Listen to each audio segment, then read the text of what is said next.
Ang kwentong ito ay hango sa totoong buhay. Karanasan ito ni Dory. Taong 1977, Jones, Isabela.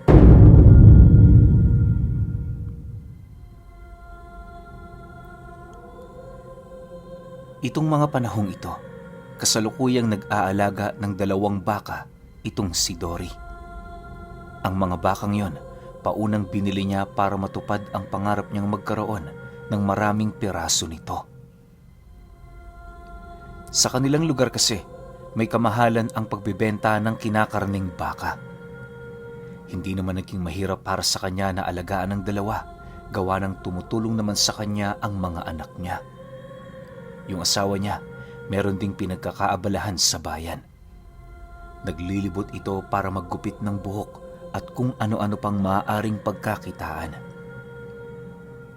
Dahil sa wala namang katabing bahay ang tahanan nila Dory, kung kaya't malaya nilang napapabayaan ang mga baka roon. Sa isip-isip nila, hindi naman yun basta-bastang mananakaw dahil sa laki ng mga ito. Isang araw, habang nagpapainom siya rito, dumating ang kanyang mga anak na galing bayan. Bungad na wika nito sa kanya ang tungkol sa kalabaw na namatay, di kalayuan sa kanila. Ayon sa kanyang anak na panganay, natagpuan yung nakalublob sa isang balon, wala ng 2 paa at halos biyak na ang tiyan. Buntis ang kalabaw na yon, kung kaya't naging palaisipan kung bakit hindi nila matagpuan ang anak nito na nasa loob ng sinapupunan.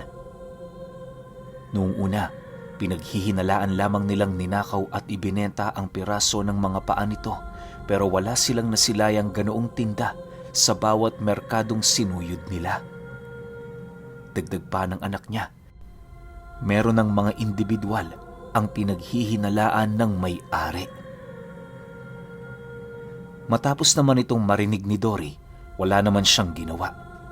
Para sa kanya, labas na sila roon. Hanggat hindi naaapektuhan ng alinman sa kanyang mga alaga, magpapatuloy siya sa pagpapalaki nito. Inakala niya ring nagkataon lamang ang lahat, kung kaya't hindi siya gaanong nababahala. Makalipas ang araw na yon, doon nila napag-alaman ang pagdating ng isang matandang babae sa baryo nila. Nanuluyan yon sa isa sa mga kakilala ni Dory, di kalayuan sa kanilang tahanan. Siyempre, sila ang unang nakaalam nito, gawa ng unang araw pa lang na sipat na nila yung naglalakad kasama ang anak ng kakilala niya. Wala naman siya doong nararamdamang kakaiba. Ordinaryong matanda lang ito. Medyo pangit na ang itsura at kulukulubot na ang balat sa katawan. Palagi din yung nakatalukbong ng tela sa ulo, pamprotekta sa sikat ng araw. Sa loob ng 1 linggong palagi niya yung nasisilayan, doon na niya unti-unting napapansin ang palagi nitong pagsipat sa bahay nila sa tuwing yun ay napapadaan. Noong una, hindi niya yun pinapansin dahil akala niya nagmamasid lang ang matanda. Pero nung makailang ulit na yung palaging tumitingin sa bahay nila tuwing napapadaan ito, doon na siya dahan-dahang nagduda. Bagaman mangmang si Dory pagdating sa mga lihim na karunungan, lubos naman siyang naniniwala pagdating sa iba't ibang uri ng nilalang.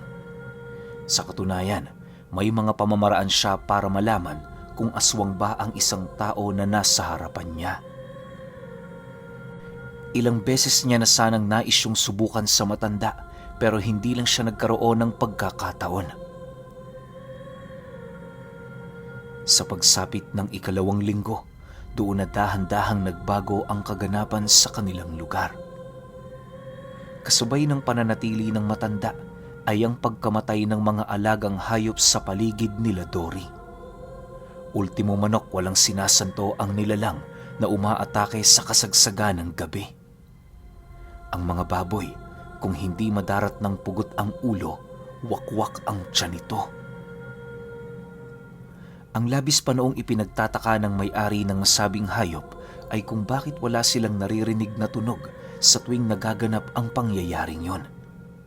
Yung tipong hindi man lang nakasigaw ang kanilang mga alaga sa oras na pinapatay na ito. Dagdag pa ng iilan sa mga nabiktima, walang bakas na iniiwan ang nilalang na yon kapag pumapasok na ito sa lugar nila.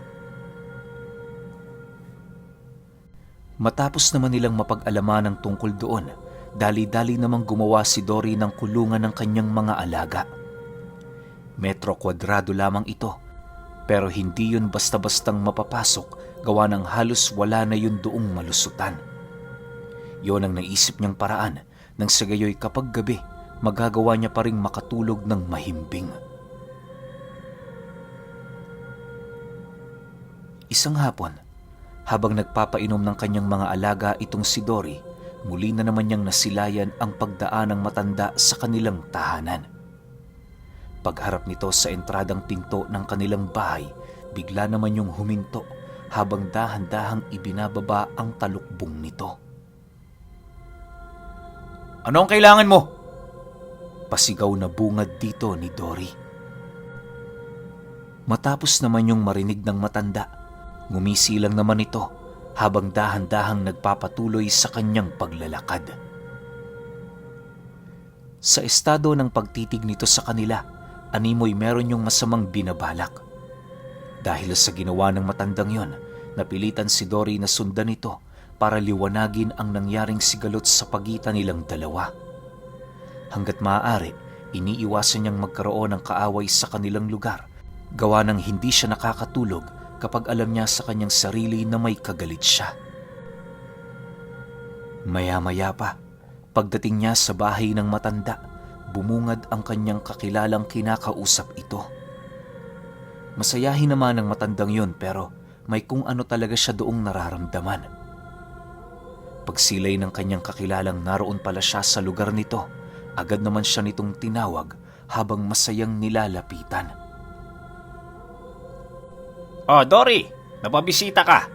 May kailangan ka ba?" Bungad na wika ng kanyang kakilala. Nang marinig naman niya ang sinabi nito, ngumiti lang naman siya habang ibinabaling sa matanda ang kanyang paningin. Sa muling pagsilay niya sa kanyang kaibigan, mahinahong sumagot naman siya dito ng, Barto, sino ba yung matandang nanunuluyan sa inyo? Nanay mo ba siya o tiyahin?" Matapos naman yung marinig ng kanyang kaibigan, bigla na lamang itong napasimangot na para bang hindi nito nagustuhan ang kanyang sinabi. Makalipas pa ang ilang minuto, inilahad ng kaibigan niya sa kanya na tiyahin niya yon na galing pang Capiz. Bumisita lang ito para tingnan ang naiwang lupa ng mga kapatid nito sa lugar nila. Dagdag pa ng kausap niya, aalis din yon sa Makalawa. Dahil sa sinabi nito, minabuti niyang wag na lamang magsalita para naman kahit papaano hindi na lumawak ang kanilang pag-uusap. Nang akmang aalis na siya, bigla namang tinawag ng kakilala niya ang matanda para makausap niya. Paglapit ng matandang yun sa kanilang kinaroroonan, doon bumungad sa kanya ng malapitan ang maamo nitong muka. Yung pakiramdam noon ni Dory, para siyang nakatitig sa demonyong santo na nagbabalat kayo bilang isang tao. Hindi niya mawari pero unti-unti niyang nararamdaman ang panginginig ng kanyang buong kalamnan. Nang hindi na niya makayanan ang labis na pagkasindak na kanyang nararamdaman, dali-dali naman siyang umalis nang hindi na nagpapaalam. Lumipas ang araw na yon, minabuti niyang iwasan ng matanda. Itinuon na lamang niya ang kanyang wisyo sa mga gawaing magbibigay ng benepisyo sa kanyang pamilya.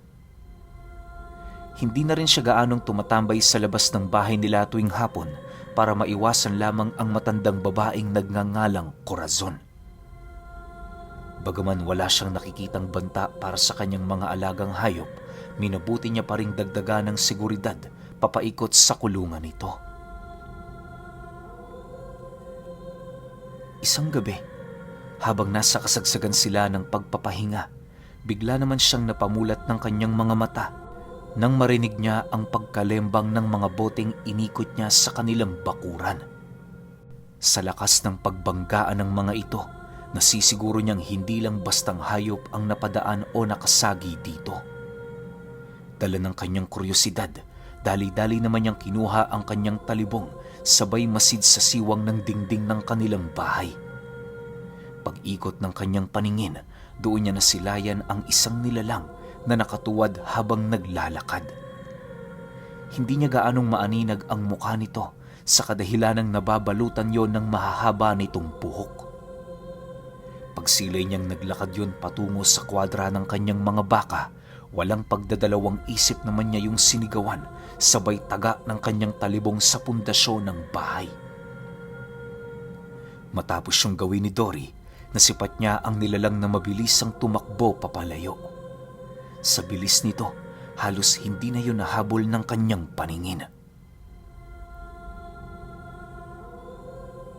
Sa pagbalik ng katahimikan sa paligid, dahan-dahan naman siyang tumungo sa kusina para lumabas ng bahay nila.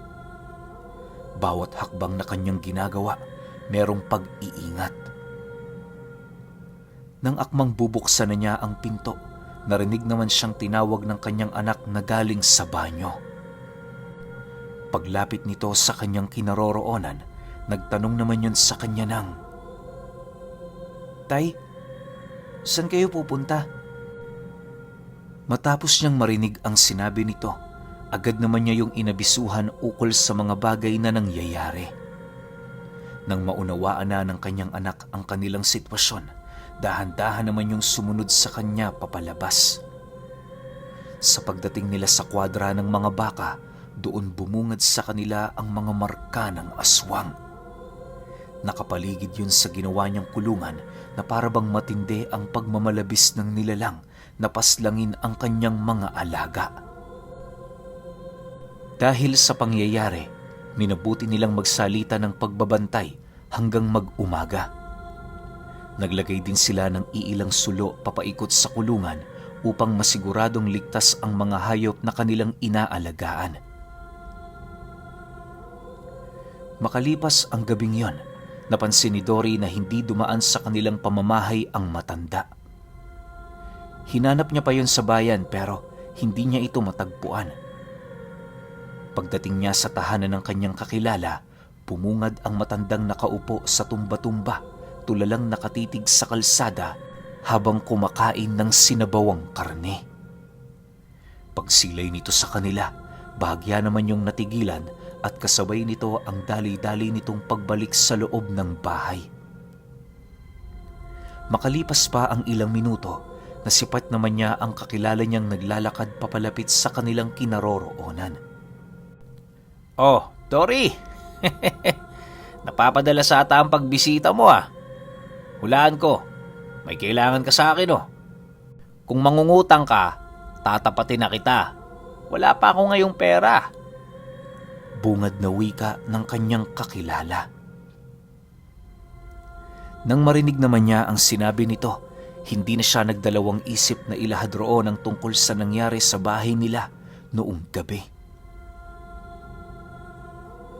Habang isinasalaysay niya ang mga kaganapan, panay naman ang kanyang pagmamasid sa matandang nasa loob ng tahanan. Matapos naman yung marinig ng kanyang kaibigan, maging ito man, hindi makapaniwala sa mga bagay na kanyang sinabi. "Atin-atin lang to ha, pero hindi naman sa pag-aano. Pakiramdam ko, merong kinalaman dito ang tiyahin mo. Matanong lang Barto, aswang ba yung tiyahin mo?" Seryosong sagot naman dito ni Dory. Inaasahan na niyang magagalit ang kaibigan niyang yun sa kanya, pero wala na talaga siyang pagpipilian. Hanggat maaga pa, kinakailangan niyang malaman ang salarin sa likod ng pagpatay sa mga hayop na naroon sa bayan nila upang maiiwas niya roon ang mga alaga niya. Kapag kasi namatay ang mga baka niyang yon, malalagay sa wala ang pera niyang inilaan dito.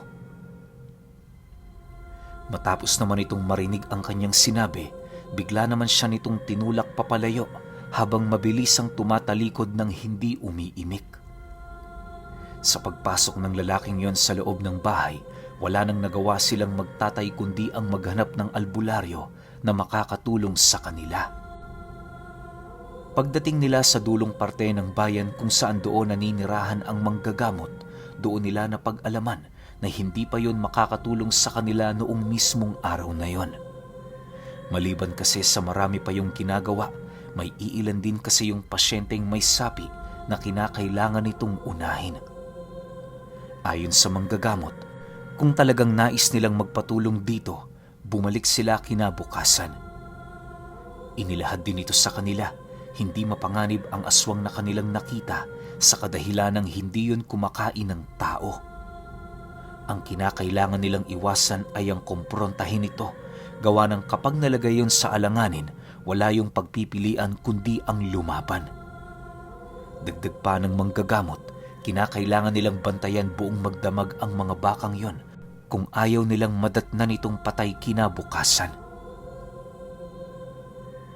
Bago sila umalis sa bahay nito, binigyan naman sila nito ng pangontra na maaaring makapagpataboy sa nilalang. Huwag kayong mag-alala. Kapag may oras ako mamaya, pupunta ako sa bahay ninyo. Mag-iingat kayo, Dory. Sundin niyo ang lahat ng mga habilin ko. Wika ng manggagamot habang iniaabot ang mga pangontrang hawak nito. Nang marinig naman nila ang sinabi ng manggagamot, tumangulang naman sila bilang pagsang-ayon. Makalipas lamang ang ilang minuto, nang makabalik na sila sa kanilang tahanan, doon bumungad ang mga anak niyang naglalaro malapit sa kulungan ng mga baka.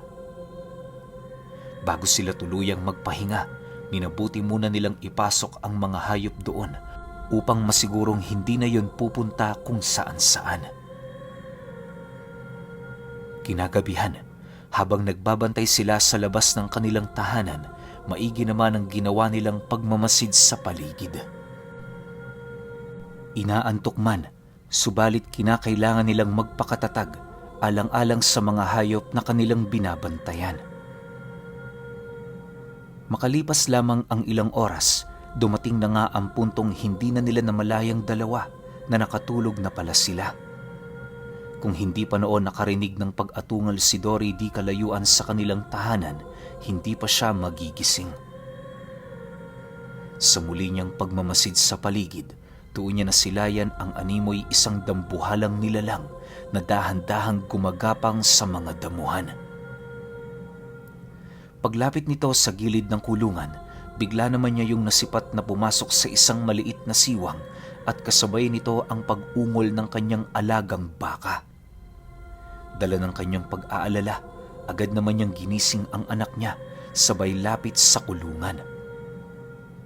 Pagsilay nila sa loob nito, doon nila nasilayan ang isang matandang may kung anong pinapainom sa dalawang baka. Matapos nila itong makita, unti-unti naman silang napaatras nang marinig nila ang pagsalita ng nilalang na yon.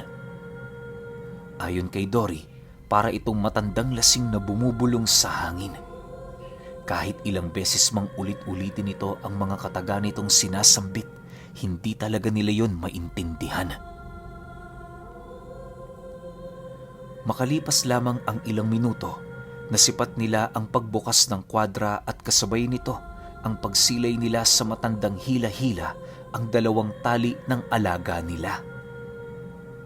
Bagaman binabalot na sila ng takot sa kanilang mga katawan, naglakas loob silang kumprontahin ng nilalang sa pagbabaka sakaling masisindak nila ito.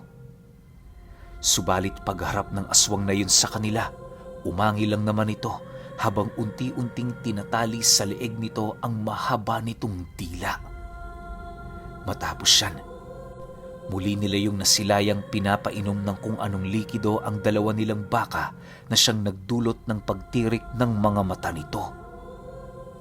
Maya-maya pa, bigla namang bumagsak sa lupa ang mga bakang yon habang nangingisay. Bakit kayo nasa labas? Pumasok na kayo.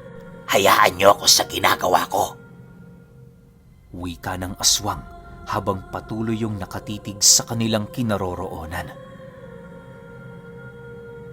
Matapos naman itong marinig nila Dory, bigla nilang naramdaman ang kanilang mga katawan na kusang gumagalaw pabalik sa loob ng kanilang bahay. Nabitawan din nila ang mga hawak nilang sundang nang hindi nila nalalaman.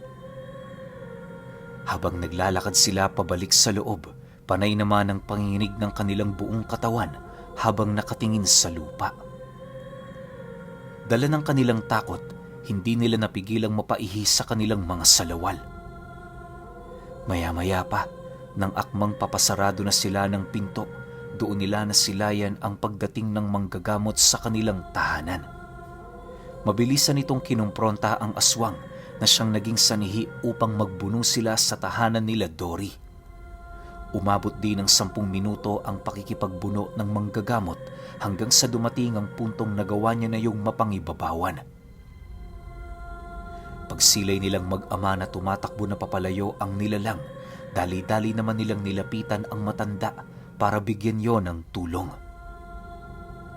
Pagdating nila sa kinaroroonan nito, tumambad sa kanila ang malaking hiwa sa dibdib nito na dahan-dahan naman itong tinatahi. Gamit lamang nun ang bagong usbong na dahon ng kugon at tinik ng kalamansi. Habang pinagmamasdan nila ang matanda, maging sila man ramdam ang sakit nitong dinadala sa bawat pagtusok nito ng tinik sa balat niya. Manong, ayos lang ho ba kayo? Nababahalang tanong ni Dory sa matanda. Ayos lang naman. Pasensya na kayo at medyo nahuli ako. Ay, napakamalas. Yang mga baka ninyo, hindi na natin yan maisasalba. Tapatang sagot sa kanila ng matanda. Dagdag pa nito, kapalit ng 2 nilang baka ay ang pagbigay niya ng isang malubhang pinsala sa nilalang.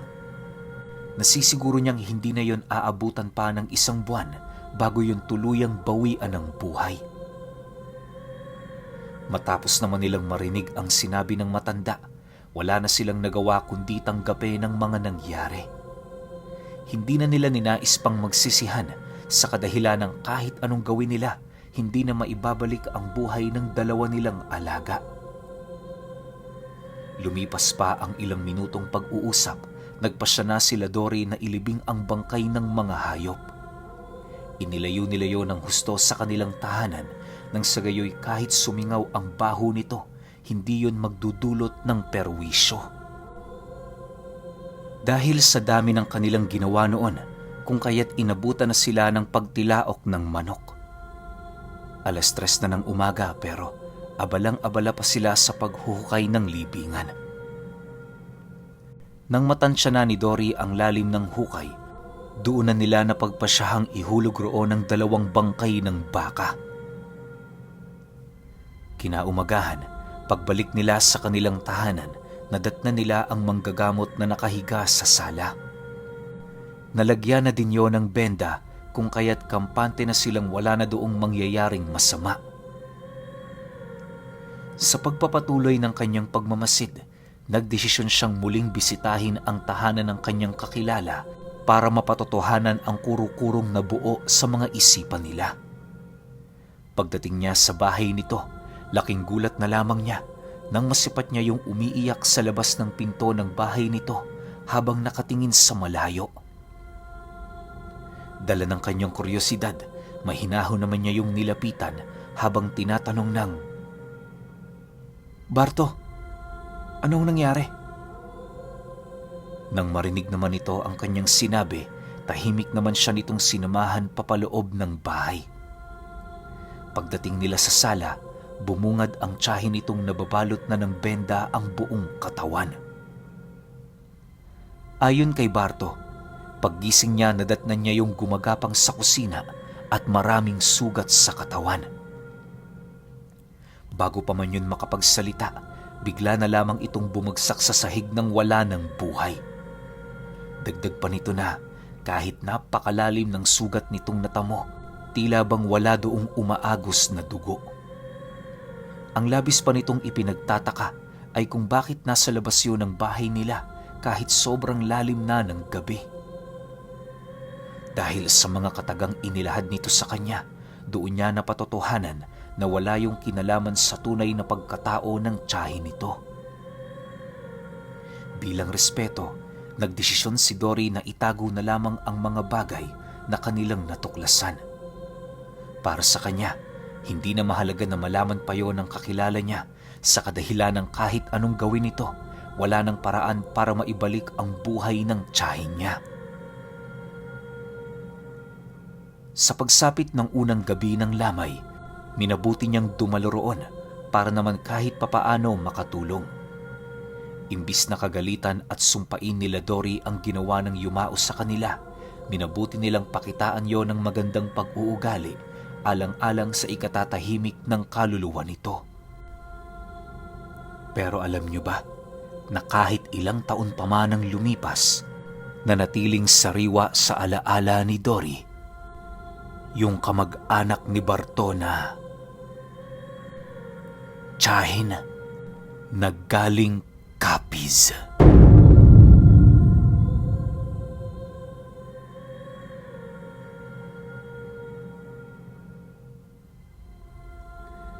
Okay, opinion ko sa kwento. Yari na naman ako nito sa mga taga-Capiz. Ito naman gaya nga ng sinasabi ko, pinapasa lang sa akin yung mga kwento. So ako, nagkukwento lang ako. Kaya huwag kayo sa aking magalit. Magalit kayo dun sa nagpasa ng kwento. Okay? Ang masasabi ko naman dito sa kabuuan ng kwento, sobrang takaw naman ang aswang na to. Kasi pansinin nyo yung buong detalye ng kwento. Parang kakakain niya lang ng buntis na kalabaw, kinain niya yung anak nun. Tapos ngayon, ang target naman niya, 2 buong baka. Ang laki nun, di ba? Sobrang laki nun. Paano kaya ito kumain? Tsaka siguro, feeling ko lang hindi niya kinakain ng isang buo yung baka o kalabaw. Kasi pansinin nyo rin na ang kinuha niya lang yung anak tsaka yung 2 paa. Siguro meron siyang parte ng mga hayop na to na kinakain lang. Though mamamatay talaga yung hayop na yon kasi merong mawawala sa kanilang organs o parte ng katawan. Kaya ang nangyayari, para siya nagmumukhang matakaw, no? Pero kasi yung araw, parang ilang araw lang pagitan, tas kain na naman siya. Alam ko kalimitan sa ganitong lahi ng aswang, yung hayop lang yung kinakain. Once a month lang to kung kumain. Para silang ahas. Pero pag kumain sila, sobrang dami. Ito naman, mayat maya. 'Di ba? So, hindi ko alam kung anong klase ng lahi ng aswang to. Baka meron nakakaalam dyan. Paki-comment na lang sa baba. Yun lang. Hanggang sa susunod na kwento. Salamat.